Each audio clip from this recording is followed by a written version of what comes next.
금등잔대와 레위인의 정결 예식이라는 제목으로 말씀 나누겠습니다. 민수기 8장은 다시 레위인의 이야기들이 나오는데요. 레위인은 누구냐면 하나님 앞에 구별되어 바쳐진 자들입니다.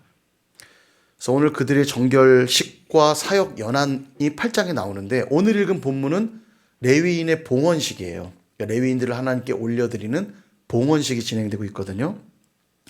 레위인은 이 초태생법에 의해서 이스라엘의 모든 장자들을 대신해 하나님께 바쳐진 자들입니다. 그래서 그들을 이제 하나님께 드리기 위해 먼저 해야 될 건 그들을 정결하게 하는 것이고요. 정결하게 한 다음 제사와 함께 하나님께 올려드리는 봉헌식을 지금 거행하고 있는 겁니다. 근데 오늘 조금 본문의 독특한 점은 뭐냐면 레위인의 봉헌식에 앞서 뭐가 설명되고 있냐면 등잔대를 어떻게 제작하고 그 등잔대를 어떻게 사용해야 될 것인가 그 얘기를 먼저 하고 있어요. 사실 이 성막, 여러분 성막 우리가 SBS 공부했지만 성막을 머릿속에 한번 상상을 해 보십시오. 성막은 성소와 지성소로 구분되어 있고요. 지성소는 가장 깊은 성소의 가장 깊은 곳인데 하나님의 임재가 있는 곳이죠. 언약궤가 거기 있고요. 휘장으로 가려져 있습니다. 거기는 아무도 못 들어가고 1년에 단 한 번만 대제사장이 들어가는 곳이고요. 그리고 성소에는 제사장들이 들어옵니다. 성소 안에는 뭐가 있냐면 그림, 성소 내부 사진 한번 띄워주실래요? 자, 여기 보시면 이게 지금 성소의 내부인데요. 저 앞에 보이는 정면에 보이는 게 휘장이고요. 저 휘장 너머에 언약궤가 있어요. 거기가 지성소입니다. 지금 보고 있는 장면은 성소의 내부예요. 위에는 덮개, 사중으로 된 덮개가 덮여 있고요. 그리고 들어가면 지금 여러분 보시는 사진이 들어간 정면입니다. 들어가면 오른편에 진설병상이 있어요. 진설병상. 떡상이라고 부르는 겁니다. 진설된 병이 떡병자니까 떡을 진설한 상 이런 뜻이에요. 진설병상이란 말이. 떡을 진설한 상인데 저기에는 12개의 떡이 있어요. 12개 떡은 이스라엘 지파를 12지파를 상징하는 것이고 그 다음 왼편에는 금으로 된 촛대, 저게 등잔대입니다. 저 등잔대를 금으로 만든 것인데 저런 모양으로 생겼어요. 저게 왼편에 있게 되고요. 그 다음에 정면에 보이는 게 분향단입니다. 향을 피워 올려서 하나님의 임재가 있는 지성소, 휘장으로 물론 가려져 있지만 향으로 또한 그 부분을 가리도록 그렇게 명령하고 있습니다. 이게 이제 성소의 내부인데요. 자, 보시면 말씀드린 대로 성소의 윗부분은 덮개로, 사중 덮개로 덮여 있기 때문에 빛이 절대 들어올 수가 없어요. 그러니까 이 성소는 캄캄한 곳입니다. 아무것도 보이지가 않아요. 빛이 안 들어오니까요. 창문 같은 거 없어요.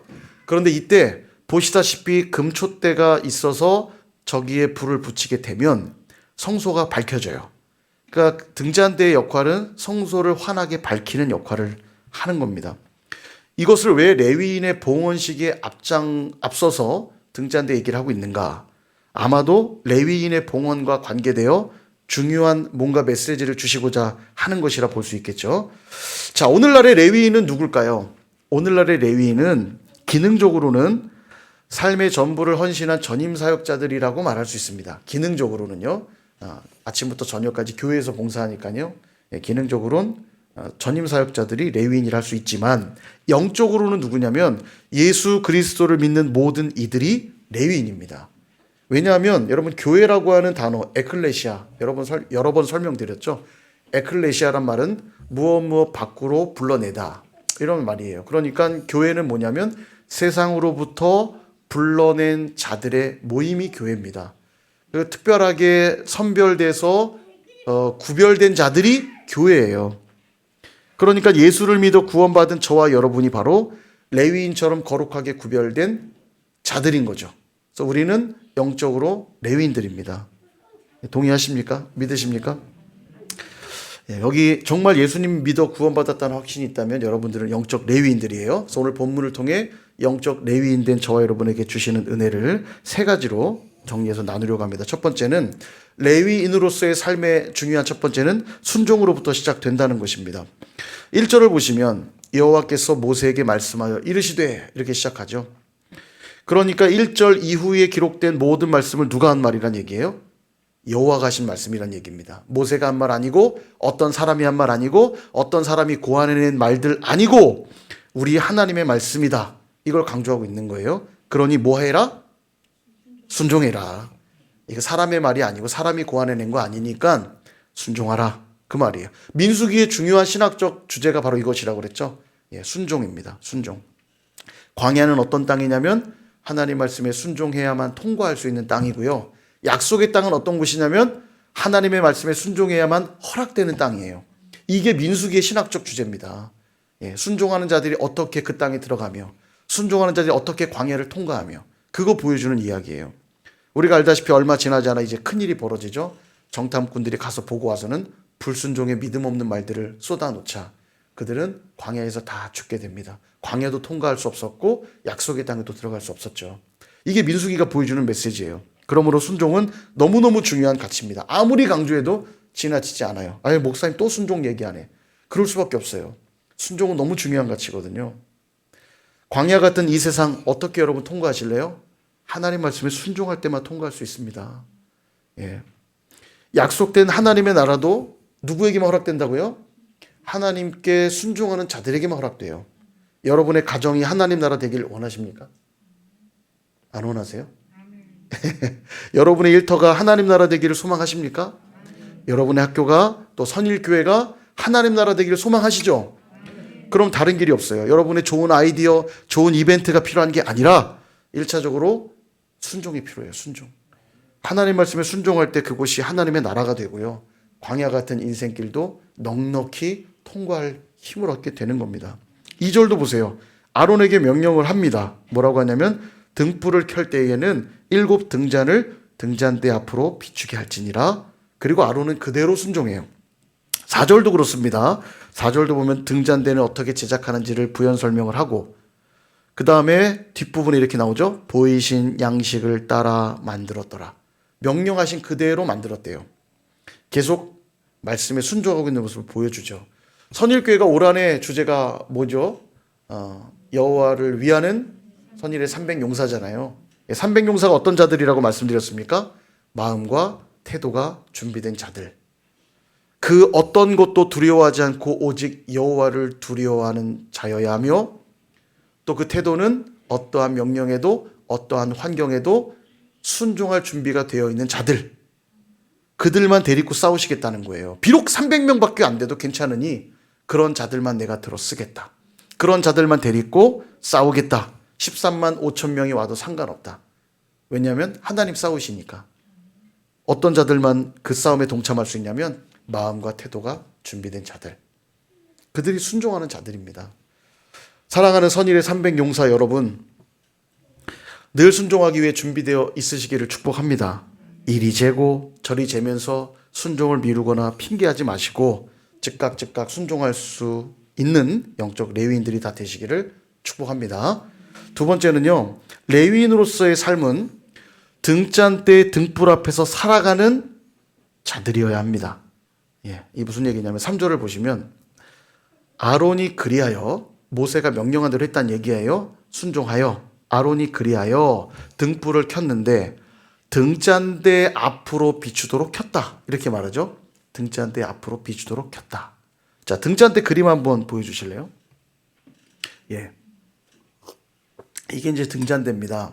예, 줄기가 가운데 줄기로부터 세 곳으로 나오고 중간에 뭐 꽃이 있고 뭐 받침이 있으며 막 이런 설명이 이 그림이에요. 보면 총 불은 7불이 들어오게 돼 있죠. 7이라고 하는 건 되게 중요한 숫자니까요. 이게 바로 등잔대입니다. 자, 그리고 다시 성소 내부를 보여주세요. 이 등잔대 불을 켜래요. 등불을 켜래요. 등불을 켜는데 어떻게 켜라고 돼 있냐면 등잔대 앞을 비추도록 켜라.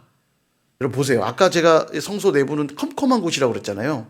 그러니까 성소에 불을 붙이면, 그러니까 등잔대에 불을 붙이면 이 성소 전체가 밝혀지는데, 근데 성경은 뭐라고 구체적으로 얘기하냐면 등잔대 앞을 비추도록 켜래요.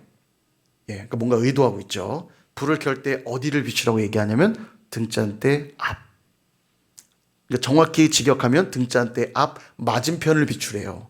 사실 키면 다 밝혀지는 건데도 특별히 등잔대는 맞은편을 비추도록 하라. 맞은편에 뭐가 있나요? 지금 저 그림이 그대로 돼 있는 대로 맞은편을 딱 짚어보세요. 뭐예요? 예, 저 진설병상, 떡상이 있죠. 저기를 비추라는 거예요. 12개 떡을 진설해 놓은 저 떡상을 비추라는 겁니다. 이 떡은 무엇을 상징한다고 아까 말씀드렸죠? 이스라엘의 12지파. 그러니까 오늘날로 표현하면 하나님께 선택받은 백성들, 하나님의 백성들을 상징하는 거예요. 하나님이 구원한 백성들, 그들을 비추라는 겁니다. 다시 말하면 선택받은 하나님의 백성은 어떤 자들이냐면 빛 대신 예수 그리스도가 아니면 안 되는 자들. 여러분, 그 빛이 불이 안 들어오면 아무것도 보이지 않거든요. 아무 존재가 없어요. 캄캄해요. 흑암이에요. 그런데 등잔대 빛을 비추는 순간 맞은편을 비추니 비로소 12떡의 존재가 드러나죠. 빛 대신 예수 그리스도가 아니면 안 되는 자들이 바로 하나님께 선택받은 백성이고요. 성령의 조명하심을 받지 않으면 존재할 수 없는 자들이 선택받은 하나님의 백성이라는 걸 말씀하고 있는 거예요. 레위인들을 얘기하면서 오늘 그거를 강조하고 있는 겁니다. 너무너무 중요합니다. 목사가 됐으니, 장로가 됐으니, 권사가 됐고, 집사가 됐으니, 교회를 20년 출석했고 30년 출석했고 난 모태신앙이고 3대째 4대째 기독교 집안이고 그래서 하나님 백성 되는 게 아니라 하나님 백성은 어떻게 되냐? 생명의 빛 대신 예수 그리스도와 인격적으로 만난 자들, 성령의 조명하심 속에 인도함을 받는 자들, 바로 그들이 하나님의 선택받은 백성으로 살아가게 된다는 것이에요. 영적 레위인 된 저와 여러분에게 너무너무 중요한 메시지입니다. 오늘 이 말씀을 알았는지 오늘 찬양을 그렇게 부르셨잖아요. 특송을요. 낮의 내처럼 밤의 달처럼. 그래서 오늘 찬양이 너무 저는 은혜가 됐어요. 예. 영적 레위인 된 저와 여러분에게는 예수님과 늘 동행하는 삶이 필요합니다. 성령의 음성을 들으면서 인도함 받아야 돼요. 신앙생활을 하면서도 인간적인 생각, 세상적인 지식, 여러분 그걸 가지고 종교 생활하는 분들이 너무 많아요. 종교의 영에 대해서도 저번에 말씀드렸죠. 율법의 영, 율법주의, 기복주의, 복음으로부터 왜곡되게 만드는 거. 복음하고 닮아 있어서 헷갈려요, 여기에요. 이 종교의 영이라고 뭉뚱그려 말할 수 있습니다. 이 종교형에 사로잡히면요, 답이 없어요. 대화가 안 됩니다. 이 종교형에 사로잡히면요, 그 생각이 꽉 잡혀 있으면요, 아무리 복음을 설명하고 아무리 예수 그리스도 하나님 말씀을 선포해도요, 깨닫질 못해요. 끊임없이 그 생각에 사로잡혀서 자기 고집대로 삽니다. 교회 출석한다고 신자가 아니에요.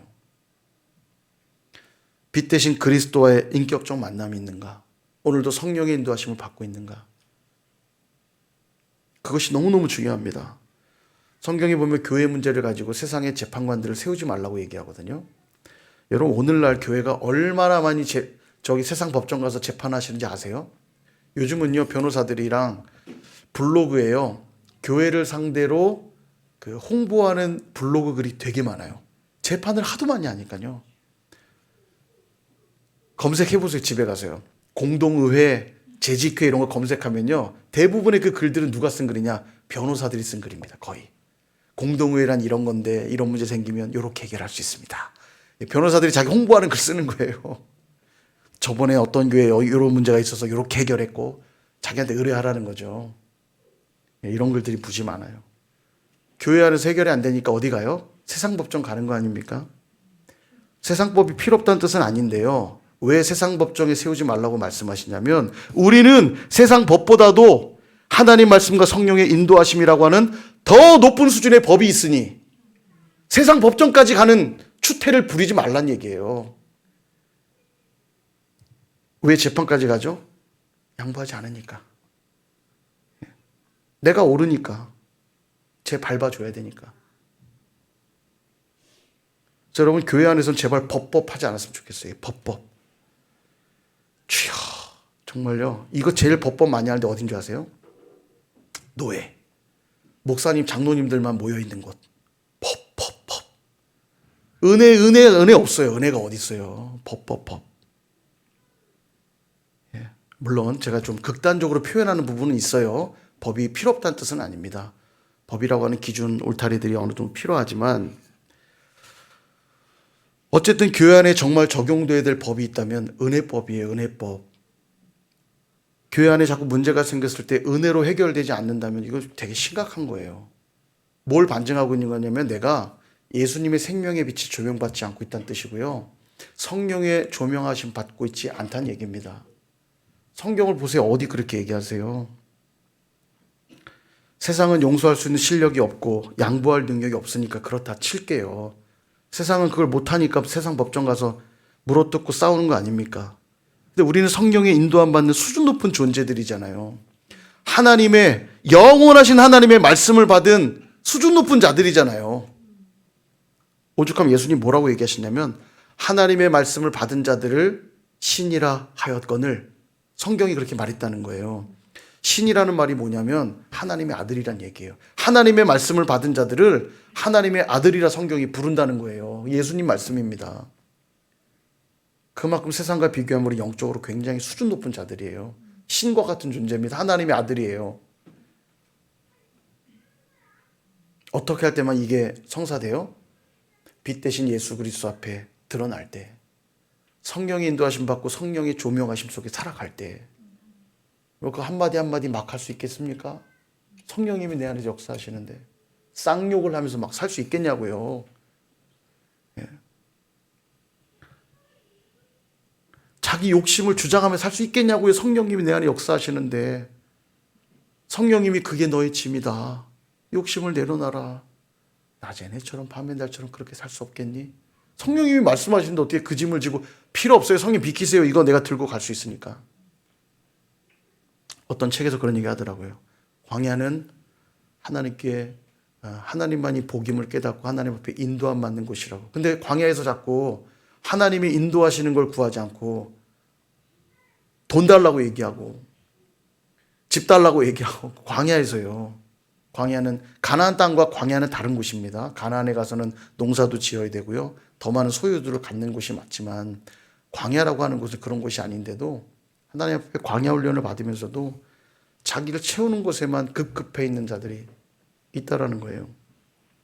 우리는 성령의 인도함 받아야 되는 자들입니다. 그래서 나는 죽고 주님만 사시도록 사는 자들이 영적 레위인들이라는 것, 여러분 기억하시기를 축복합니다. 마지막 세 번째는요, 레위인들의 삶은 자신을 제물로 드리는 자들입니다. 자, 봉헌식의 순서가 이래요. 7절을 보면 먼저 레위인들에게, 중간쯤 보시면 두 번째 줄 보시면 속죄의 물이라고 나오죠. 이들을, 레위인들을 정결하게 하는데 속죄의 물을 먼저 뿌리래요. 예. 그 다음 전신을 삭도로 밀래요. 예. 전신을 삭도로 밀고 그 다음 의복을 빤 후 몸을 정결하게 하랍니다. 이게 순서예요. 자, 그 다음 8절에 보면 제물을 준비해야 되는데 수송아지 한 마리를 준비하고, 그 다음 기름 섞은 고운 가루를 준비하고, 그 다음 또 수송아지 한 마리를 준비하래요. 그래서 첫 번째 준비한 수송아지는 번제물로 드릴 것이고, 기름 섞은 고운 가루는 소제로 드릴 것이고, 또 준비한 수송아지 한 마리는 속죄제로 드릴 거래요. 그러니까 제물을 이제 준비하래요. 그 다음 10절. 자, 10절에 보니까 레위인들을 이제 앞으로 나오게 한 다음에 이스라엘 자손들이 레위인들에게 안수하게 하래요.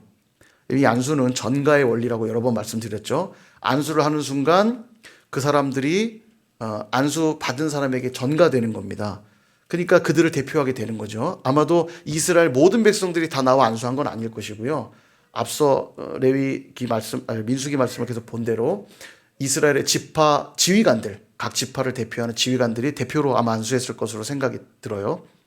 그들이 안수를 합니다. 전가의 원리에 의해 이제 레위인들이 모든 이스라엘 백성들의 그 어떠함을 다 레위인들이 받는 거죠. 자, 그런 다음에 어떻게 하냐면 12절을 보면 레위인들이 이제 모든 이스라엘 백성들의 그걸 받았으니 목숨으로 물어야 하지만 죽일 수 없잖아요. 그러니까 아까 준비했던 그 제물들 있죠? 수송아지. 그 수송아지를 데려다가 이제는 레위인들이 그 동물들에게 안수를 해요. 역시 전가의 원리입니다. 레위인들이 그들을 대표하는 자들로 나와서는 레위인이 이번에는 동물에게 안수함으로 모든 이스라엘 백성의 그 어떠함을 이제 동물에게 전가를 하는 거죠. 그래서 번제를 드리고 속죄제를 드리도록 합니다. 그러므로 얻게 되는 은혜가 뭐냐면 대속의 은혜예요. 모든 죄를 그 동물들에게 씌워서 동물들을 제물로 드림으로 죄사함을 없는 겁니다. 이제 거룩해졌죠. 레위인도 거룩해졌고 이스라엘 백성들도 거룩해진 거예요. 그리고 이제 레위인들이 거룩해져서 끝나는 게 아니라 마지막 13절에 보면 레위인을 아론과 그의 아들들 앞에, 아론과 그의 아들들은 다 제사장들을 말하는 거죠. 세습직이니까 아론과 그의 아들, 말하자면 제사장들 앞에 세워서 여호와께 요제로 드리래요. 화요거전 우리 공부했죠. 요제는 흔들어 드리는 제사라고 했죠. 거제는 올려드리고. 흔들어 드리는 제사는 대부분 가슴 부위거든요. 제물을 드리고 가슴 부위, 맛있는 가슴살입니다. 이 맛있는 부위를 요제로 흔든 다음에 하나님께 드린 바 됐다는 표시를 한 다음에 그 드린 가슴 부위는 제사장에게 줘요. 그 다음에 넓적다리, 뒷다리 같은 거, 닭발이 제일 맛있죠. 닭다리. 그런 거예요. 닭다리는 아니지만 넓적다리를 거제, 이렇게 올려드리는 제사. 그래서 올려드렸음을 표시가 끝나면 그 또한 제사장에게 드려요. 근데 지금 레위인들을 뭘로 드리라고요? 요제로 드리래요. 물론 들어서 막 흔들지는 않았겠지만 그들을 어쨌든 세워놓고 요제로 드리는 어떠한 행위를 한 다음에 그들은 누구에게로 돌아가요? 제사장에게로. 아까 제사장 앞에 서서 하라고 그랬잖아요. 제사장에게 돌아가는 겁니다. 그래서 레위인들은 영원토록 누구를 위해 봉사해요? 제사장을 돕는 봉사를 하는 거예요. 제사장이 몫이 됐거든요. 하나님께 온전히 성별돼서 구별돼서 요제로 드린 바 되었으니 자기가 제물이 된 거예요. 요제로 드린 바 되었으니 이제는 하나님의 영광을 위해 제사장을 도우며 평생 살아가는 거죠. 영적 레위인 된 우리도 마찬가지입니다. 먼저 우리를 정결하게 하는 제사를 드려야 돼요. 정결하게 하는 제사를 위해 드려야 될 제물이 뭡니까? 그분이 바로 예수 그리스도예요. 우리의 번제물이 되시고 속죄 제물이 되신 예수 그리스도. 오늘 여러분이 예수님을 믿는 그 믿음이 전가의 원리에 의해 여러분의 모든 죄악, 과거의 죄와 현재의 죄와 미래의 모든 죄가 예수님께 전가가 되고 예수님이 십자가에서 피 흘린 그 일로 인하여 우리가 죄사함을 입는 겁니다. 대속의 은혜를 입는 거죠. 그래서 여러분 이제 거룩하게 되신 거예요. 아멘? 의심하지 마시고 믿으시길 축복합니다. 예수님으로 인해 거룩하게 되셨어요. 그래서 끝이 아니라고요. 그 다음 뭐가 남았다고요? 요제가 남았잖아요. 요제요.